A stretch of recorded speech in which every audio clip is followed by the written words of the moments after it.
మనం వినే ఉంటాం కదా, ఎవరైనా ఇళ్లల్లో పెళ్లికి ఎదిగిన వాళ్ళు ఉంటే పప్పన్నం ఎప్పుడు పెడతారు అని అడిగేవాళ్ళు. అంటే అంతకు ముందు అడిగేవాళ్ళు, ఇప్పుడు అలా లేదనుకోండి.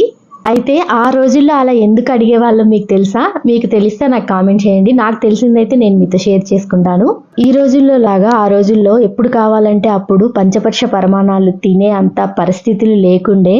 ఎవరైనా ఇళ్లల్లో ఏదైనా పెళ్ళిళ్ళు కానీ, ఫంక్షన్స్ కానీ, లేదు అంటే సంవత్సరానికి ఒకసారి వచ్చే సంక్రాంతి పండగకి ఒక కోడిని కోసుకోవడం ఇలా మాత్రమే ఉండేదంట. ఇప్పుడు మనకు కావాల్సినట్టు ఎప్పుడు కావాలంటే అప్పుడు, ఏది కావాలంటే అది తినే అంత ఆర్థిక పరిస్థితులు ఆ రోజుల్లో లేకుండే. అందుకని ఇళ్లల్లో ఏదైనా పెళ్ళి అయితే ఆ ఊరంతా వచ్చి కడుపు నిండా పప్పన్నం తినేసి వెళ్ళేవాళ్ళంట.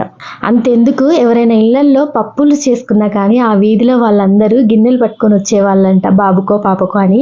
అయినా ఆ రోజుల్లో ఏది చేసుకున్నా మన పక్కింటి వాళ్ళకి, ఎదురింటి వాళ్ళకి పెట్టే అలవాటు ఉండేది కదా.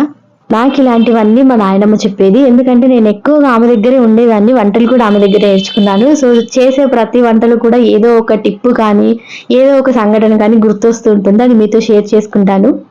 బోర్ అనిపిస్తే స్కిప్ చేసేయండి.